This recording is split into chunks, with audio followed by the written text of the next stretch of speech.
everyone, it's Dr. Helen here. Hope you are all well. It is beautiful weather outside. So I am just doing a live about aromatic use of essential oils with our pets. And I have got the bands down here. And we've got the diffuser on in here. Got Citrus Bliss on. Holly is just there. And I've also got Doris Bunny here. So they're all absolutely loving all the essentials. I'm just looking at myself. I'm not sweating. I've just got lots of air blend on because I always get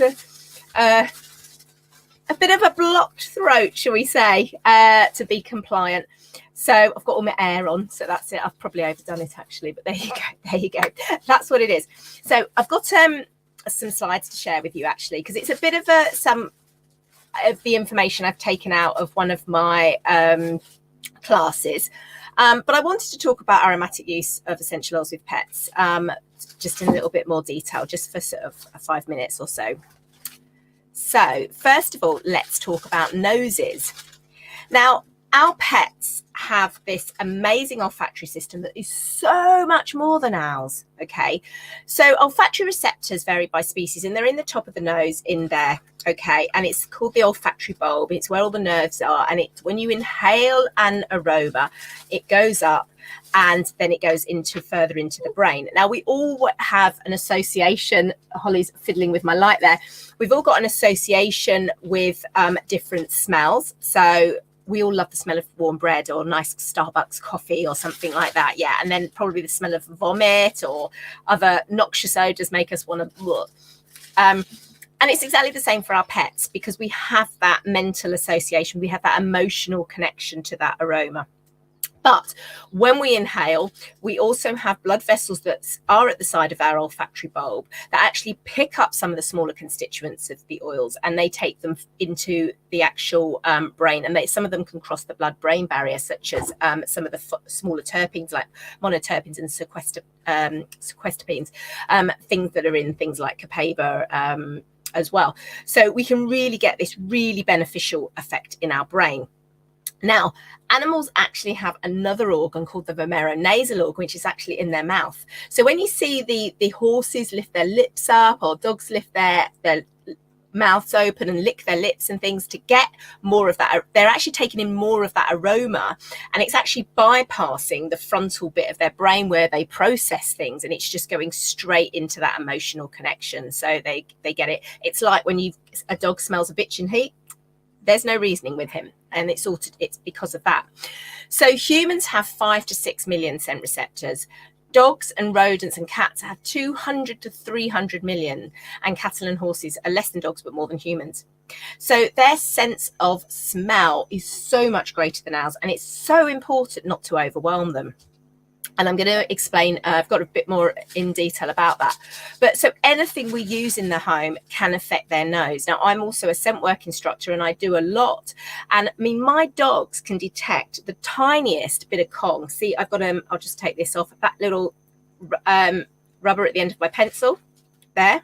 Okay, so my dogs can find a bit of Kong that size, okay, or smaller, because they are so tuned into the odor of it. And so it's really important that we are mindful of that when we're using essential oils with our pets. And that's why it's so important to just use oils that are pure, because we don't want our dogs inhaling horrible, harmful substances or anything like that can interfere with that delicate sort of olfactory system. So we only want to be using pure oils, so nothing adulterated, nothing synthetic. And we don't want to be using it inappropriately or oils that are going to be harmful for them as well. So it's really important to be mindful about safety. And if you pop to either my YouTube or my Facebook page, there are some videos there all about safety. So it's really important. And that's the same with what we're using in the home, because dogs can really get overwhelmed with all the chemicals that we've got inside the home, and it can really interfere with them. They can develop some respiratory problems just like us. Our homes are 2 to 5 times more polluted than the air outside, so our pets are breathing that as well. And don't forget, they are closer to the ground, so anything that we have on our carpets, anything that we clean our floor with, is also going to affect them as well. So just another little safe thing here about using oils. Always use pure third-party tested oils. Now, obviously, I use only doTERRA because of their really high attention to detail, and they have actually, it was written up in a pharmaceutical journal about how the lavender is very pure, and you really know that what you're getting is absolutely pure. Now, purity does not mean safe for all species, breeds or conditions, and that's really important to be mindful of, because essential oils are so powerful they can interact with medications and different conditions as well. So it's really important that you do speak to someone like myself, who's a qualified animal aromatherapy specialist, who can actually advise in that. Always use within safe margins and be aware of cautions, contraindications and limitations, but they complement so well with conventional treatment. Okay, so really, really important there. And there's so many ways to use essential oils, and I am just going to, so one of the ways that I've spoken about quite a lot is actually using them with self-selection, and that's where you offer an oil to a dog. And you've probably seen videos on my page. If you haven't, do have a little look on my YouTube channel or my Facebook page, but always offer with the lid on. And that goes back to what I was saying earlier about noses. Okay, so do give your pet plenty of space. Always offer first with the lid on, and when you offer with the lid off, make sure the oil's appropriately diluted. Okay, so I have this is tangerine, for example. So if I was actually going to give, if my dog had selected this with the lid on, I would be making up a dilution with that, and then I would offer it to my dog with the lid off. Okay, so it would only be the diluted oil that they would have. We do a blend called Balance, which is already pre-diluted, so it's absolutely fine. Observe subtle signs. Are they licking their lips? Are they moving away? You know, what are they actually doing? Always use oils with full traceability. So if an essential oil company doesn't offer you the GCMS, so that's the gas chromatography mass spectrometry, state clear. Now with doTERRA, they all have a batch number on the bottom. You can go to the website sourcetoyou.com and it will tell you exactly all the constituents that are in that oil, because that's how pure it is. doTERRA open everything up to the public. Nothing's hidden away. Offer little and often. So be mindful, don't overwhelm the senses. So don't crowd your pet. Don't give too many choices, and don't be rigid in your expectations, because sometimes what we think is going on with our pets isn't actually what we're going on with our pets. So obviously I've spoken about offering the oil from the bottle, but other ways that you can use them is such as popping a little drop of oil on their bedding so they get the aroma. Now Maz doesn't like traveling in a vehicle, so I put some oils on his bed at night, and then I put the same oils on his bed in the camper van, so that he takes that memory with him of being at sleep and all happy and content in my bedroom. He takes that into the van, so he gets that memory association. But there's also, don't forget, those therapeutic benefits that I was talking about, because they get taken out the blood vessels. And I don't know if you can see this picture of Seren.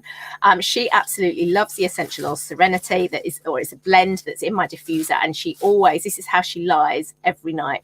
She just absolutely lies with her head under the Serenity. She absolutely loves it. She's completely and utterly blissed out with it, which is really, really nice to see.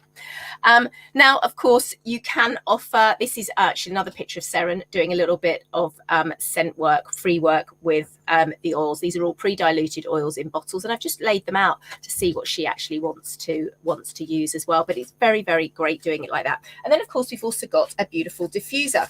Now, essential oils are safe to diffuse, okay? But again, with all those things that we've already spoken about, and if I bring a new oil into the house, I always offer it to the dogs with the lid on, just to check that no one's going to run out the room. And if they do, then that doesn't get diffused. But our diffusers all have a 5-minute on and off setting. So this will actually diffuse for 10, or this one will diffuse for 10 hours. My others diffuse for 12. On an intermittent setting, so that's 5 minutes on, 5 minutes off. So it makes it absolutely ideal for using with your pets and creating this beautiful environment that's very calming and soothing. So particularly useful if you've got a dog that's anxious for whatever reason. I also have diffusers in my camper van as well, but also great to decompress if they've had an incident. And I mean, I got home last night from my shift at work, and I'd had petitgrain and lavender in my diffuser, and I walked in, everyone give me that greeting as normal, all went wild. And then I got them all their dinner ready, and everyone was like really chilled. And it was just purely because of what I'd have in the diffuser. They were just so blissed out. They were just like, yeah, mum's home now, we're just going to chill. So it was really nice. So if you'd like to learn more about using essential oils with your pets, why not jump on one of my classes? They run every month, or I've got a recording, or if you just want to have a chat about your pets and how essential oils can help, then drop me a message. You can also go to, actually I've put a link on the comments as well, but it's www.thehealthfuldoctor.com/WPW links. And there's some extra information there that you can get. So I hope that's been helpful. Let me know if there's any more questions that you have. And everyone stay safe, stay well, and enjoy your having fun with your pets. Take care. Bye.